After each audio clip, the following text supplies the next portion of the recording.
Sir, magkano ba talaga ang pumapasok na pera sa gobyerno araw-araw galing mismo sa mga bulsa natin?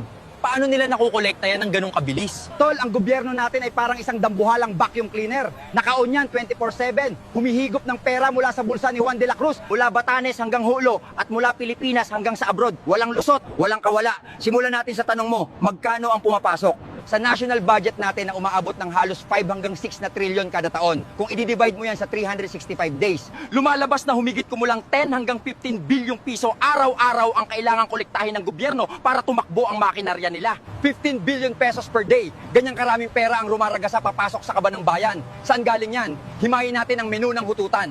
Una, ang BIR o Bureau of Internal Revenue at ang kaltas sweldo. Ito ang frontline. Kung ikaw ay empleyado, bago mo pa mahawakan ang sweldo mo, dumaan na si BIR. Ang tawag dyan, withholding tax. Wala kang choice. Hindi mo pwedeng sabihin, boss, next month na lang ako magbabayad, short ako eh.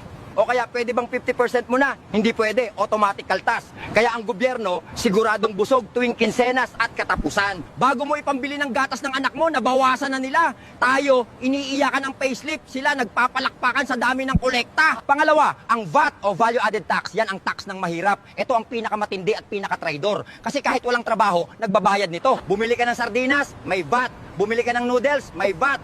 Nagpa-load ka, may VAT. Kahit ang pulubi na bumili ng tinapay sa 7-Eleven, nagbayad ng tax. Kaya wag nilang sasabihin na ang mayayaman lang ang bumubuhay sa bayan. Hindi. Ang masang Pilipino, bawat kagat ng pagkain, bawat higop ng kape, may porsyento ang gobyerno. Ang tawag dyan, indirect tax. Hindi mo ramdam na binubunutan ka ng dugo, pero unti-unting nauubos ang lakas mo. Pangatlo, ang train law at excise tax sa langis. Bakit mahal ang gasolina? Bakit mahal ang pamasahe? Dahil sa excise tax. Bawat litro ng diesel at gasolina may patong na buwis na napakataas. At dahil lahat ng produkto ay binibiyahe gamit ang gasolina, kapag tumaas ang tax sa langis, tataas ang presyo ng gulay, bigas at karne. Kaya ang gobyerno, habang tumataas ang presyo ng langis sa mundo, lalo silang kumikita. Parang may metro ng taxi ang presyo ng bilihin habang tumatakbo. Lalong lumalaki ang kita ng gobyerno habang tayo umiiyak sa gasolinahan.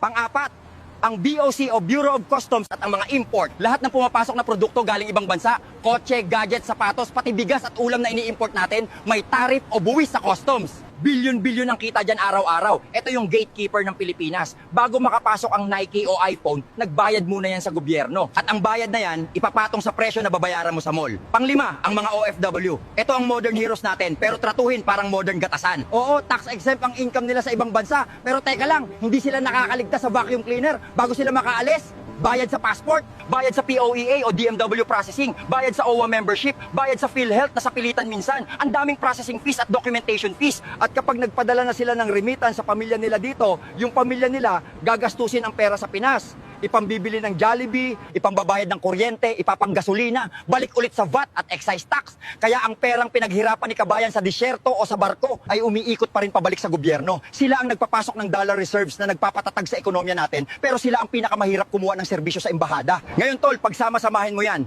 15 billion pesos araw-araw. Isipin mo ang bundok ng pera na yan. Sa laki ng halagang yan. Dapat gold ang kalsada natin, dapat aircon ang lahat ng public school, dapat libre ang gamot sa lahat ng ospital, dapat world class ang tren natin at walang siksikan. Pero anyari, bakit lubak-lubak pa rin ang kalsada natin? Bakit siksikan pa rin sa ospital ng bayan at walang kama? Bakit kulang pa rin ang classroom at libro? Bakit ang bagal pa rin ng serbisyo at pila? Dito na papasok ang malungkot na realidad. Ang gobyerno natin ay magaling maningil, pero magaling din mag-magic. Ang perang kinolekta sa atin ng sapilitan, ang perang pinagpaguran natin ng dugo at pawis, pagdating sa taas, pagdating sa kamay ng mga politiko, opisyal at leader, biglang naglalaho. Ang pera ng bayan, ginagawa nilang personal